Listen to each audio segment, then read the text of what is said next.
தினம்தோறும் விளக்கேற்ற நல்ல எண்ணெய் இதயம் நல்லெண்ணெய். நியூசிலாந்திலிருந்து இந்தியாவுக்கு ஏற்றுமதி செய்யப்படும் 57% பொருட்களுக்கு இரு நாடுகளின் தடையற்ற வர்த்தக ஒப்பந்தத்தின் கீழ் முதல் நாளிலிருந்தே முழு வரி விலக்கு கிடைக்கும் என்று நியூசிலாந்து பிரதமர் கிறிஸ்டோபர் லக்சன் தெரிவித்துள்ளார்.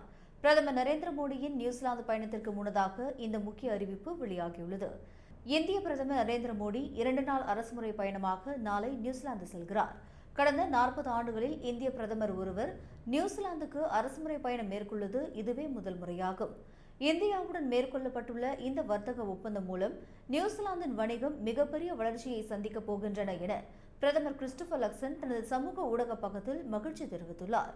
ஆக்லாந்து நகருக்கு செல்லும் பிரதமர் மோடி இரு நாட்டு பொருளாதாரம், வணிகம் மற்றும் வர்த்தக உறவுகளை மேலும் வலுப்படுத்துவது குறித்து நியூசிலாந்து பிரதமருடன் ஆலோசிக்க உள்ளார். தனது இந்த ஆக்லாந்து பயணத்தின் போது பிரதமர் மோடி அந்நாட்டின் முன்னணி தொழிலதிபர்கள், விளையாட்டு பிரபலங்கள் மற்றும் அங்கு வாழும் இந்திய வம்சாவளியினரை சந்தித்து பேசவிருக்கிறார். இந்த வர்த்தக ஒப்பந்தம் மற்றும் வரி விலக்கு அறிவிப்பானது இரு நாடுகளின் பொருளாதார உறவில் ஒரு புதிய மைல்கல்லாக பார்க்கப்படுகிறது.